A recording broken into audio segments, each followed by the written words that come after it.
अस्सलाम वालेकुम। अलशफ़ा हिकमत में खुशामदीद। उम्मीद है आप खैरियत से होंगे।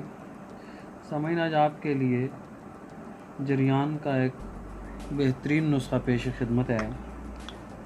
जिन हज़रात को जरियान का मसला हो, मनी का पतलापन,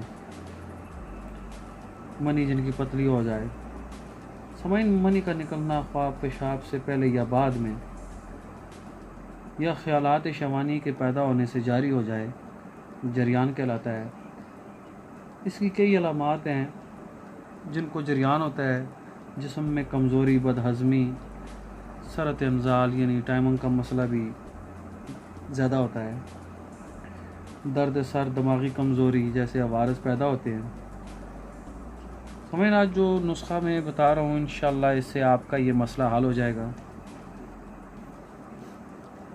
और मनी जो है गोंद की तरह गाढ़ी हो जाएगी। जरियान का इंशाअल्लाह बिल्कुल ख़ात्मा हो जाएगा। सब्सक्राइब कीजिए हमारे चैनल को ताकि हर आने वाली वीडियो आप तक आसानी से पहुँचे। मैं तारफ़ कराता हूँ, ये कुल 4 अज्ज़ा हैं। सबसे पहले ये है जी गोंद की कर।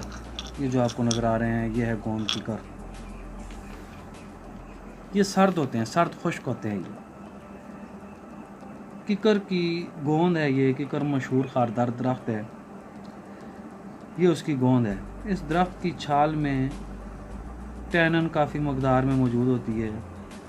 ये गोंद रकत मनी, सलान रहम के लिए मुफीद है। सरत अंजाल यानी टाइमिंग के लिए अक्सर नुस्खाजात में इसे इस्तेमाल करते हैं। जरियान के लिए तो बहुत ही मुफीद चीज़ है ये। और दूसरी चीज़ है ये जो आपको नज़र आ रहे हैं, ये इसे सिंगाड़ा कहते हैं। इसका पौधा जो है ये आम झीलों और तालाबों में पाया जाता है।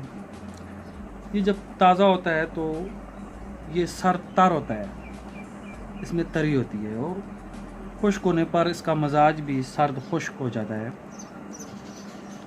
ये मुगल्लज़ भी है, मनी पैदा करता है, मनी को गाढ़ा भी करता है। ज़ोफ़बा यानी मर्दाना कमज़ोरी के लिए भी बहुत मुफीद है और जरियान के लिए तो बकसरत इस्तेमाल किया जाता है इसे। और ये तीसरी चीज़ जो आपको समाई नज़र आ रही है, इसे लाजवंती कहते हैं। ये भी तर होती है। इसको छुई मुई भी कहते हैं। सिंधी में इसको शर्म बूटी भी कहते हैं। कड़वा सा जायका होता है। खून साफ करती है, मुसफ़े खून है ये।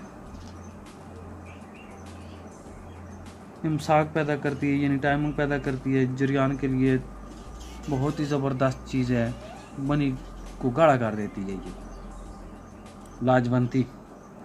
और ये जो समाइन आपको नज़र आ रहे हैं, इसे तमर हिंदी कहते हैं। इसे तोड़कर इसका मगज़ निकालना होता है। तमर हिंदी का दरख्त सदाबहार होता है। ये इसकी फली है। जायका इसका तुरुश होता है, मजाज इसका सर्द खुश्क। ये दिल और मैदा को ताकत बख्श है। मतली को ज़ायल करती है। ये तबीयत को नरम करती है। ये मुमसक भी है यानी कि इमसाक पैदा करती है, टाइमिंग पैदा करती है। ये जरियान एहतलाम के लिए नहायत मुफीद है। इसके कई मुरक्कबात हैं जैसा कि जवारश तमर हिंदी, शरबत तमर हिंदी।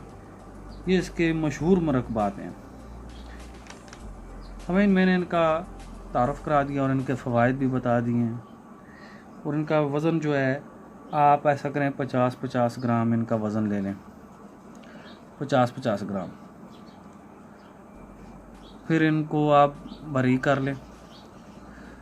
बारीक करने के बाद इसकी जो मकदार ख़ुराक है वो 1 टीस्पून है। सुबह शाम 1 टीस्पून खाना खाने के 1 घंटे बाद। इसे आप पानी के साथ भी इस्तेमाल कर सकते हैं, दूध के साथ भी इस्तेमाल कर सकते हैं। इसका किसी किस्म का कोई भी साइड इफ़ेक्ट नहीं है। हाई ब्लड प्रेशर वाले हज़रात भी इसे इस्तेमाल कर सकते हैं। शुगर वाले हज़रात भी इसे इस्तेमाल कर सकते हैं। किसी किस्म का कोई साइड इफ़ेक्ट इनका नहीं है। इसको कम से कम 15 से 20 दिन इस्तेमाल करेंगे तो इंशाल्लाह ये जरियान का ख़ात्मा कर देगा। 15 से 20 दिन तक तो इस्तेमाल इसका ज़रूरी है।